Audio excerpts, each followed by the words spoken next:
The vast emptiness of space was shattered by the sudden appearance of a small, unassuming vessel. It, tall, pockmarked, and weathered, bore the unmistakable signs of countless micrometeorite impacts. To the untrained eye, it appeared to be nothing more than a primitive attempt at interstellar travel, barely fit for the cosmic seas it now traversed. Captain Zora Chen of the Earth ship Trojan Horse allowed herself a small smirk as she observed the approaching Imperial patrol through the command deck's expansive view screen. The ruse was working perfectly. Months of meticulous work had gone into crafting this facade, a ship that appeared, for all intents and purposes, to be the first fumbling steps of a fledgling spacefaring race. Incoming transmission, Captain, reported Lieutenant Omar Reyes, his fingers dancing across the holographic interface of the communications array. They're hailing us in. Well, in every language they know, it seems. Chen nodded, her expression schooled into one of wide-eyed wonder. Let's give them a show, shall we? Patch them through, audio only. Remember, we're the wide-eyed newbies here. The bridge crew suppressed their grins as Chen began to speak, her voice filled with fabricated awe and a hint of fear. This is Captain Chen of the Earth vessel. What? Trojan Horse. We come in peace. Please identify yourselves.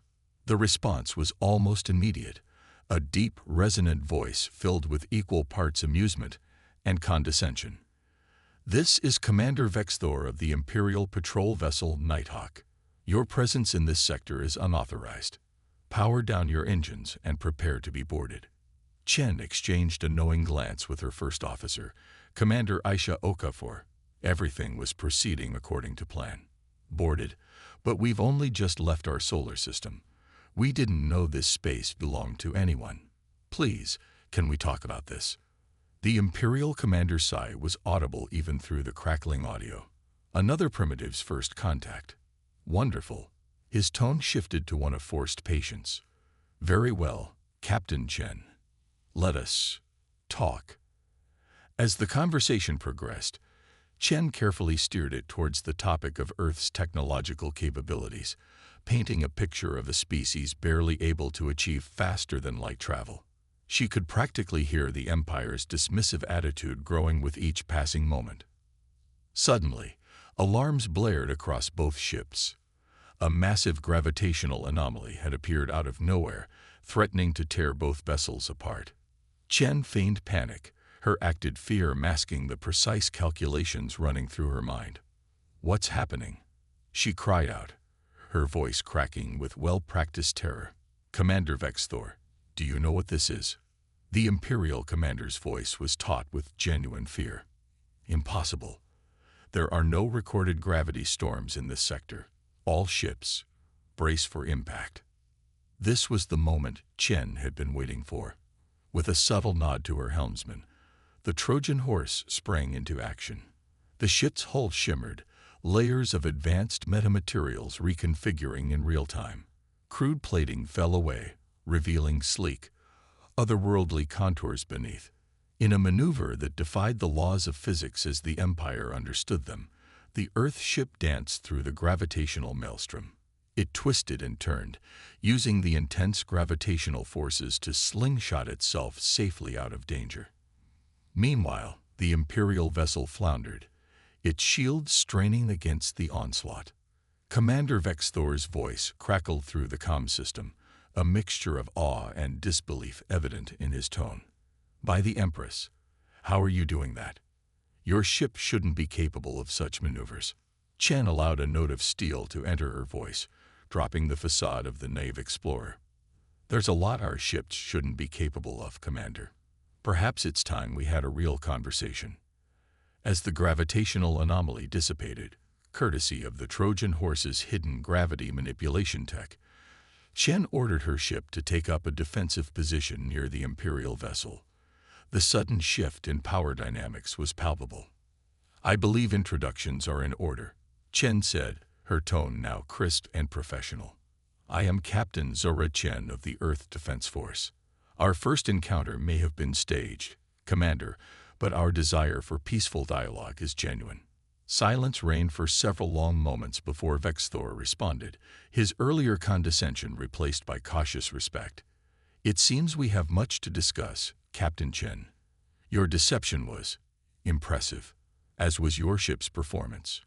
Chen allowed herself a small smile. "That's one way of putting it. Now, shall we discuss the terms of Earth's entry into galactic affairs? I assure you, we have much to offer." As the two ships hung in space, a tense negotiations dance began.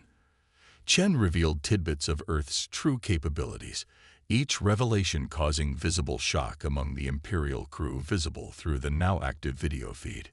"Impossible," muttered one of Vexthor's science officers, her eyes wide as she studied the readings from the Trojan horse.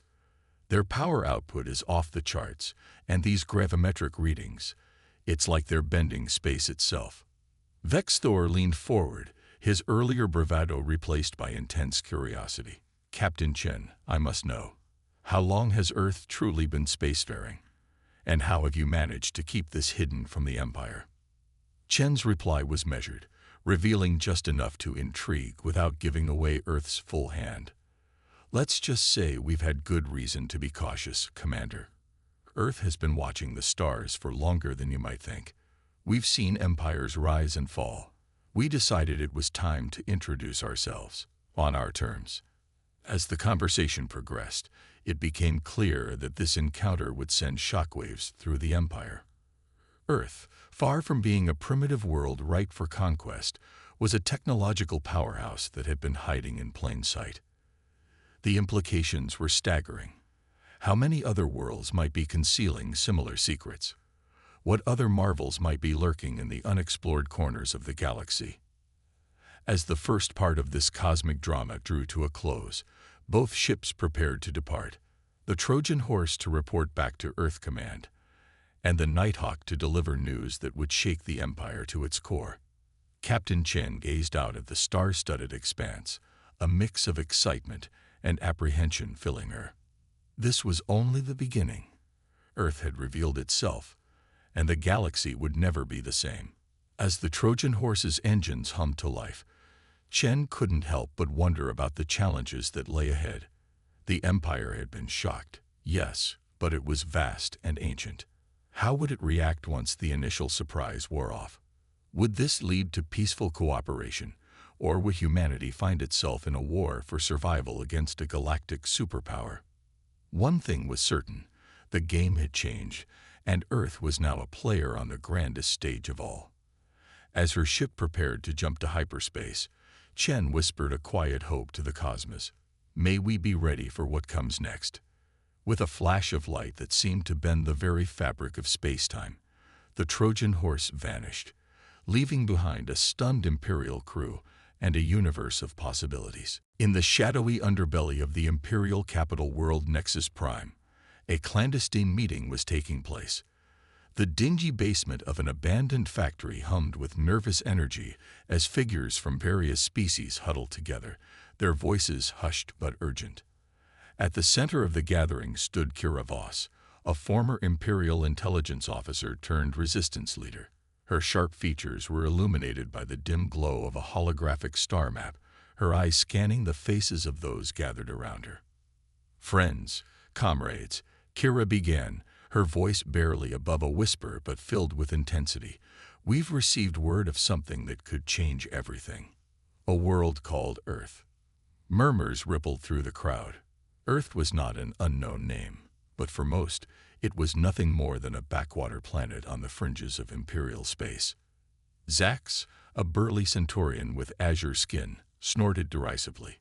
"Earth, that primitive mudball. What could they possibly offer us against the might of the Empire?" Kira's eyes flashed. "That mudball just humiliated an Imperial patrol with technology we can scarcely comprehend. Our sources indicate that Earth has been hiding its true capabilities for centuries." She tapped a command into her wrist computer, and the star map zoomed in on a nondescript solar system. Recent reports suggest Earth possesses technological marvels beyond even the Empire's understanding. Gravity manipulation, energy generation that defies our laws of physics, and AI integration that makes our best systems look like children's toys. The assembled rebels exchanged glances of disbelief and growing hope. Lyra, a willowy Andromedian whose bioluminescent skin pulsed with excitement, spoke up. If this is true, why haven't they challenged the Empire before? Kira's expression turned grim. That's the million-credit question, isn't it? Our best guess is they've been biding their time, gathering intelligence. But now that they've revealed themselves, we have a window of opportunity.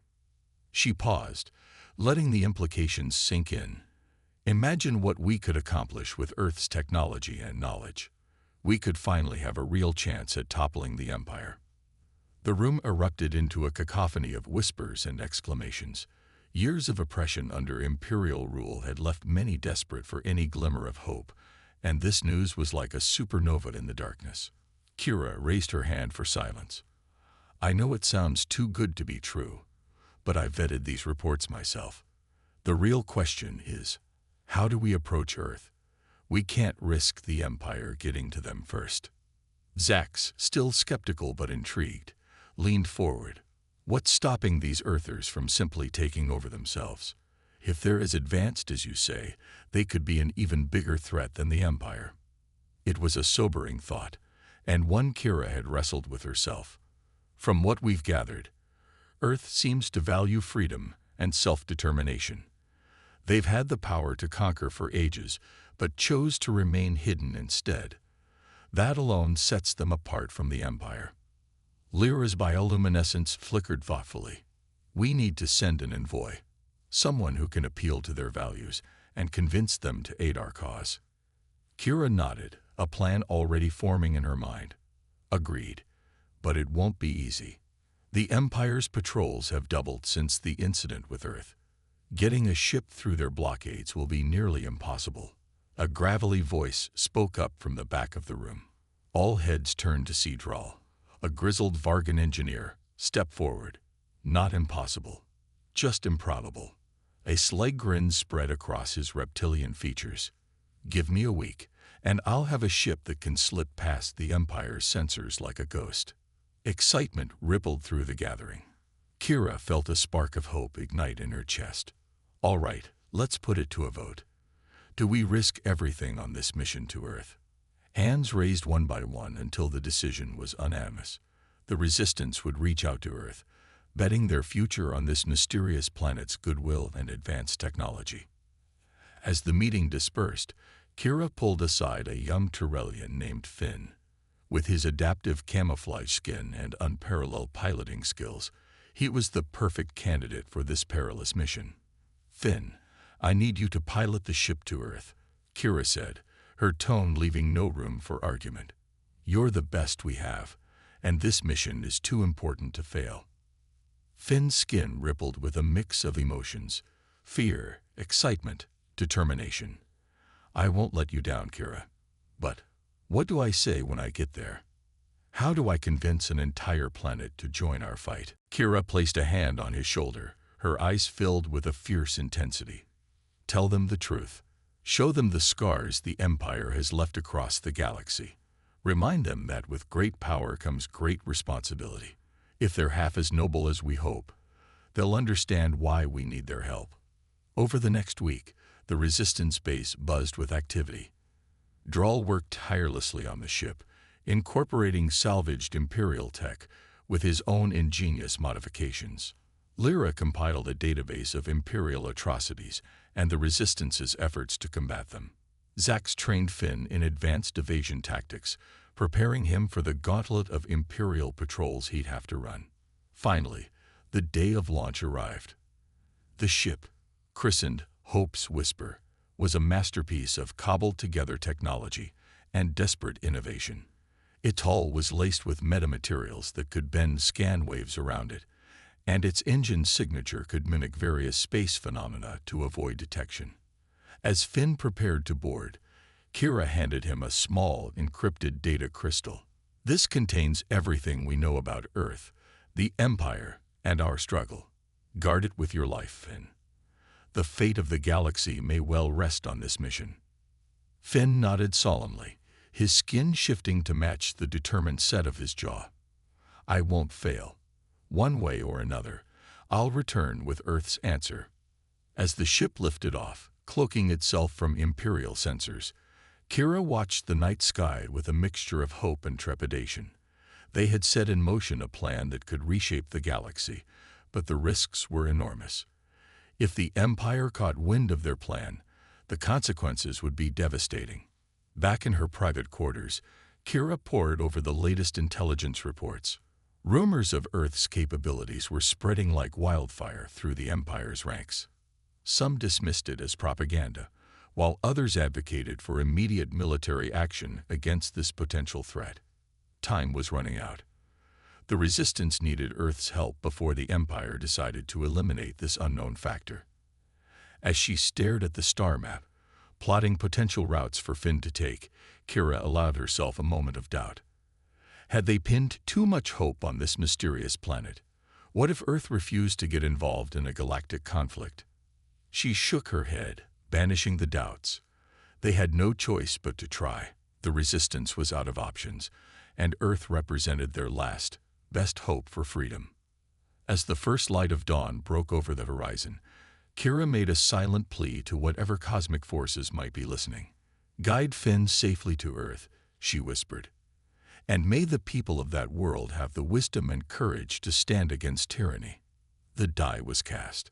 Now all they could do was wait, hope, and prepare for whatever answer Earth might give. The Imperial flagship Eternal Dominion hung in space like a predatory leviathan, its sleek hull bristling with weaponry. From the bridge, Grand Admiral Zextra surveyed the blue-green world below with a mixture of anticipation and disdain. "So this is Earth," he mused, his voice a low rumble. It looked so insignificant. His second-in-command, Commander Vexthor, shifted uncomfortably. "Appearances can be deceiving, Admiral. I've seen what their ships can do." Zextra waved a dismissive hand. "One ship with a few tricks doesn't make them a threat, Commander. Our fleet will make short work of any resistance." As if on cue, a transmission crackled through the ship's comm system. "This is Earth Defense Command. We surrender. Please, don't harm our world." A triumphant smile spread across Zextra's features. "You see, Commander, they know when they're outmatched. Prepare a landing party. I want to accept their surrender personally." Meanwhile, deep within a secret bunker beneath the Himalayan mountains, the real Earth Defense Command was a hive of activity. General Sarah Chen, sister of Captain Zora Chen, watched the unfolding drama with steely determination. "The Imperials took the bait," she announced to her staff. "Activate Operation Trojan Horse." Across the solar system, hidden preparations years in the making sprang into action. In the asteroid belt, a particularly large rock began to move, thrusters imperceptible to Imperial scans guiding it into a new orbit. Back on the Imperial flagship, Zextra and his entourage prepared to board a shuttle for the surface. Just before departure, a junior officer approached with news. "Admiral, we've detected an asteroid on an unusual trajectory. It appears to be on course to rendezvous with Earth in approximately 6 hours." Zextra frowned. A last-ditch attempt at defense. Pathetic. "Monitor it, but proceed with the landing. I want this planet under our control before the day is out." As the Imperial shuttle descended through Earth's atmosphere, the planet's leaders gathered at a remote base in the Gobi Desert. Among them was Dr. Aisha Roman, the architect of humanity's most ambitious deception. "The asteroid is in position," she reported, her voice tight with tension. "All systems are green. We're ready to spring the trap." The world held its breath as the Imperial delegation touched down. Grand Admiral Zextra strode out, flanked by guards, his bearing regal and condescending. He was met by a group of humans who played their parts to perfection. Cowed, defeated, yet trying to maintain a semblance of dignity. "Grand Admiral," the apparent leader of Earth's delegation began, "we welcome you to our world. We hope that by cooperating, we can ensure the safety of our people." Zextra's lip curled in a smirk. "Wise decision. Your surrender will be noted in the annals of Imperial history. Now, take me to your centers of power. I want to address your planet's population. As the charade played out on the surface, the mysterious asteroid drew ever closer. Imperial sensors, focused on the planet below, paid it little heed. It was just another piece of space rock after all. Hours passed. Zextra toured Earth's command centers, elaborate stage sets designed to reinforce the image of a civilization barely capable of spaceflight. All the while, the real Earth Defense Command monitored the approaching asteroid with bated breath. Finally, as the asteroid entered high orbit, General Chen gave the order. Initiate Operation Phoenix. Across the globe, hidden bunkers burst open. True Earth ships, sleek, advanced vessels that made the Imperial fleet look antiquated, rose into the sky.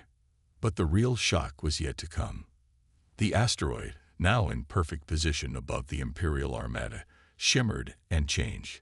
Its rocky surface fell away, revealing a massive battle station of unprecedented size and design. Alarms blared across the Imperial fleet. Zextra, in the middle of accepting Earth's formal surrender, received the panicked transmission. Admiral, it's a trap. The asteroid, it's a ship. Before the Imperials could react, the Trojan asteroid opened fire, not with conventional weapons, but with gravity beams that tore apart the fabric of space-time itself. Imperial ships found themselves crushed or flung into wild, uncontrollable trajectories. On the surface, the facade dropped. Earth's defeated leaders stood tall, their expressions shifting from subservience to steely resolve. The apparent leader turned to a stunned Zextra. Grand Admiral, I believe it's time we had a real conversation about Earth's place in the galaxy. Zextra's face contorted with rage. You dare? The Empire will crush you for this deception. A new voice cut through the tension. I'm afraid that's not an option anymore. Admiral. Captain Zara Chen strode in, her uniform now bearing the true insignia of Earth's Space Force. Your fleet is in disarray, and you're surrounded by forces you can't begin to comprehend. I suggest you consider your next words very carefully. As if to emphasize her point, a holographic display sprang to life, showing the utter devastation being wrought upon the Imperial fleet. Ships that had once seemed invincible were now little more than debris. In orbit, the Trojan asteroid continued its relentless assault. Its true nature was now clear. A mobile fortress armed with technology centuries beyond anything the Empire possessed. Gravity wells, quantum disruptors, and weapons that defied classification tore through the Imperial defenses like paper. Earth's hidden fleet joined the fray, each ship a marvel of engineering and scientific advancement. They moved with impossible grace, their hulls seemingly impervious to Imperial counterattacks. Back on the surface, Zextra's bravado crumbled as the reality of the situation sank in. How? He whispered, his earlier arrogance replaced by genuine fear. How did you hide all this? Dr. Raman stepped forward, a glint of pride in her eyes. We've had a long time to prepare, Admiral. Earth has been watching the stars, and your empire, for centuries. We knew this day would come, and we made sure we were ready. As the last of the Imperial ships were neutralized or forced into surrender, Captain Chen turned to Zextra. Now then, Admiral, shall we discuss the terms of the Empire's surrender to Earth? The irony of the situation was not lost on anyone present. What had begun as a show of Imperial might had turned into a revelation that would shake the foundations of galactic society. As news of the battle spread across the galaxy, reactions ranged from shock to jubilation. Oppressed worlds saw a glimmer of hope, while Imperial loyalists reeled from the unprecedented defeat. Earth had revealed itself not just as a player on the galactic stage, but as a superpower that had been hiding in plain sight. The age of Imperial dominance was over, and a new era of human influence was about to begin. As the dust settled and the implications of Earth's victory began to sink in, one thing became abundantly clear. The galaxy would never be the same again. The vastness of space around Earth had become a chessboard of cosmic proportions.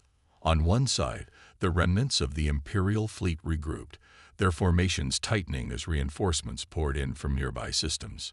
On the other, Earth's hidden armada fanned out in a defensive screen, each ship a testament to human ingenuity and technological prowess. Admiral Lyra Vance stood on the bridge of the EDS Prometheus, Earth's flagship. Her eyes scanned the tactical hologram, taking in the unfolding battle with a mixture of pride and apprehension. "Status report," she commanded, her voice steady despite the tension crackling through the air. Her tactical officer, Lieutenant Commander Rajpatal, responded crisply. "Imperial fleet has reorganized, Admiral. They're deploying in a Zeta-6 formation. Looks like they're preparing for a full frontal assault." Vance nodded, a grim smile playing on her lips. Predictable. They still think superior numbers will win the day. Let's show them how wrong they are. All ships, execute Operation Labyrinth. Across the Earth fleet, captains acknowledged the order. What happened next would be remembered in the annals of military history for centuries to come. As the Imperial Armada surged forward, their weapons charging for a devastating alpha strike, the Earth ships seemed to flicker and dance. Quantum ghost drives, the pinnacle of human stealth technology, activated en masse. To the Imperial sensors, it appeared as if the entire Earth fleet had suddenly multiplied tenfold. Confusion rippled through the Imperial ranks. Which targets were real? Which were mere phantoms? Their carefully planned assault dissolved into chaos as ships fired at empty space or collided with each other in their desperation to hit something solid. Admiral Vance allowed herself a moment of satisfaction before issuing her next command. Phase 2. Deploy gravity lenses. From the bow of select Earth vessels, strange protrusions extended. These were no ordinary weapons. As they activated, space itself seemed to warp and bend. Concentrated beams of hypergravity lashed out, catching Imperial ships in their unrelenting grip. The result was spectacular and terrifying. Imperial cruisers, once considered the pinnacle of cosmic engineering, crumpled like tin cans under the immense gravitational forces. Others were torn apart, their atomic bonds unable to withstand the strain. On the bridge of the Imperial flagship, Unyielding Fist, Grand Admiral Zextra watched in horror as his fleet was decimated by weapons he could scarcely comprehend. "Impossible," he muttered, his composure finally cracking. "No civilization should have this level of technology. It defies all known laws of physics." His science officer, a Quantari with 6 eyes, all currently wide with shock, chimed in.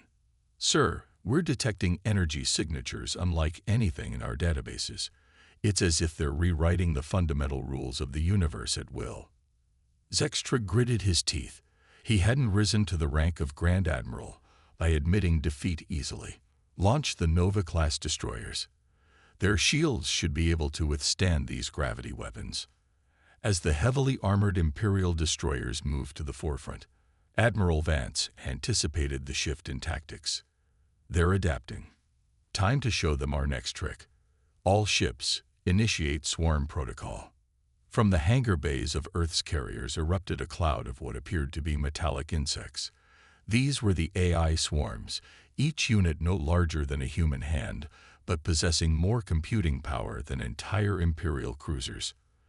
The swarms darted towards the Imperial destroyers, their movements too erratic and swift for traditional targeting systems.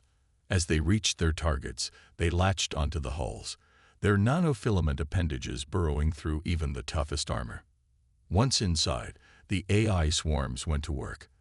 They infiltrated computer systems, rewrote command protocols, and turned the mighty Imperial ships against their own fleet.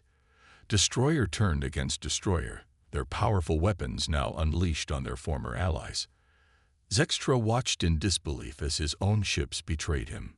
"Shut down all computer systems," he bellowed. "Revert to manual controls." But it was too late. The swarms had already done their job, leaving chaos in their wake, and they were just the beginning. Admiral Vance, seeing the Imperial fleet in disarray, decided it was time for the coup de grace. "Deploy the Nexus ship," she ordered, her voice filled with a mix of anticipation and reverence. From the far side of the moon, a ship unlike any other emerged. The EDS Nexus was Earth's magnum opus, a vessel that encapsulated the very pinnacle of human scientific achievement. As it approached the battlefield, strange energies began to coalesce around it. Space-time itself seemed to ripple and distort in its wake. The Nexus wasn't just a ship, it was a mobile reality manipulation engine. By the eternal void, Zextra breathed, his tactical display going haywire as it tried to make sense of the Nexus. What manner of devilry is this? The Nexus began its work. Localized wormholes opened throughout the battlefield, swallowing Imperial ships whole and depositing them light years away. Pockets of altered space-time trapped other vessels in temporal bubbles, where seconds for them became hours for the outside world. But the true power of the Nexus was yet to be revealed. As it reached the heart of the Imperial formation, it unleashed its primary weapon, the controlled singularity. A miniature black hole sprang into existence, its gravitational pull irresistible. Imperial ships, from tiny fighters to massive dreadnoughts, were drawn inexorably towards the cosmic maw. Their shields, designed to repel energy and kinetic weapons, were useless against the fundamental force of gravity itself. In a matter of minutes, the pride of the Imperial fleet was reduced to a swirling accretion disk around the artificial black hole. With surgical precision, the Nexus collapsed its creation, leaving behind nothing but empty space where once an armada had stood. The battle, if it could even be called that, was over. Earth's victory was total and absolute. Admiral Vance allowed herself a small sigh of relief before turning to her communications officer. "Open a channel to the Imperial flagship. Let's see if they're ready to discuss terms." On the unyielding fist, Grand Admiral Zextra stared at the viewscreen in numb shock. His fleet, the mightiest armada ever assembled in the history of the Empire, had been utterly annihilated. And worse, it had been done with technology so advanced it bordered on the magical. When the call for surrender came, Zextra found he had no fight left in him. With a voice heavy with defeat, he gave the order. "All remaining ships, power down weapons. We surrender." As the echoes of battle faded, the true impact of what had transpired began to sink in across the galaxy. Earth, a planet that many had dismissed as a primitive backwater, had not only defeated the Imperial fleet, but had done so with technology that redefined what was thought possible. The balance of power in the galaxy had shifted irrevocably. Humanity, hidden for so long, had finally revealed its true strength. And as news of the battle spread, a question burned in the minds of trillions across countless worlds. What would Earth do with its newfound position as the dominant force in the cosmos? The age of the Empire was over. The era of humanity had begun. The news of Earth's victory spread across the galaxy at faster-than-light speeds, carried by quantum entanglement communicators and hyperspace couriers. On countless worlds, from the neon-drenched megacities of Neos Prime to the agrarian colonies of the Outer Rim, the reaction was a mixture of disbelief, fear, and hope. On Nexus Prime, the capital world of the Galactic Empire, the Imperial Senate convened in an emergency session. The vast chamber, usually a cacophony of debate and political maneuvering, was uncharacteristically subdued. Chancellor Vortix, his tentacles twitching with nervous energy, addressed the assembly. "Esteemed colleagues, we face an unprecedented crisis. Earth, a world we had dismissed as inconsequential, has not only defeated our greatest fleet, but has demonstrated technology that frankly defies explanation." Murmurs rippled through the gathered senators. A Thorian representative, her crystalline form shimmering with agitation, spoke up. "What are we to do? If Earth decides to turn its weapons on our worlds, how can we hope to resist?" Before the Chancellor could respond, the chamber's massive doors swung open. A hush fell over the assembly as a delegation of humans strode in, led by Dr. Aisha Rahman, and flanked by holographic projections of Admiral Vance and General Chen. Dr. Raman's voice, calm yet authoritative, filled the chamber. Distinguished members of the Senate, we come not as conquerors, but as partners. Earth seeks not to dominate, but to elevate. Her words were met with a mixture of skepticism and cautious hope. Chancellor Vortex, recovering from his initial shock, addressed the human delegation. You speak of partnership, yet you have single-handedly dismantled our military might. How can we trust your intentions? Admiral Vance's hologram stepped forward. Chancellor, esteemed senators, Earth has had the capability to conquer the galaxy for centuries. We chose not to.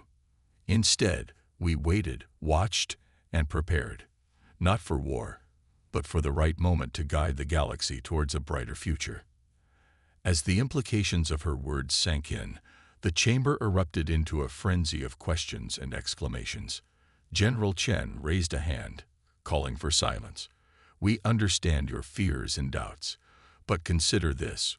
With our technology, we could have conquered your worlds without a single shot fired. Instead, we reveal ourselves now, openly, in the heart of your government. Dr. Raman continued, her voice carrying a note of passion. Earth proposes a new galactic order, one built not on military might or economic exploitation, but on shared knowledge, mutual respect, and collective progress. She gestured, and a holographic display sprang to life in the center of the chamber. It showed images of marvels beyond imagination. Clean energy sources that could power entire planets, medical technologies that could cure diseases thought incurable, and faster-than-light drives that could shrink the vast distances between stars. This, Raman said, her eyes sweeping the chamber, is what we offer. Not subjugation, but elevation. A chance for all species, all worlds, to rise together. The Senate chamber fell silent as the magnitude of the offer sank in. It was Chancellor Vortex who finally broke the silence. And, what do you ask in return? Admiral Vance smiled. Peace, cooperation, and a commitment to use these advancements for the betterment of all, not the oppression of the few. As the Senate debated, similar scenes played out across the galaxy. On Thoris Prime, the crystal spires of the Thorian cities glowed with excitement as news of potential new energy sources spread. In the deep-sea colonies of Aquarius IV, mer-people gathered in bioluminescent crowds, discussing the possibilities of advanced medical tech that could help them adapt to life on land. But not all reactions were positive. On Karax, homeworld of a warrior race that had long served as the Empire's elite shock troops, there was outrage.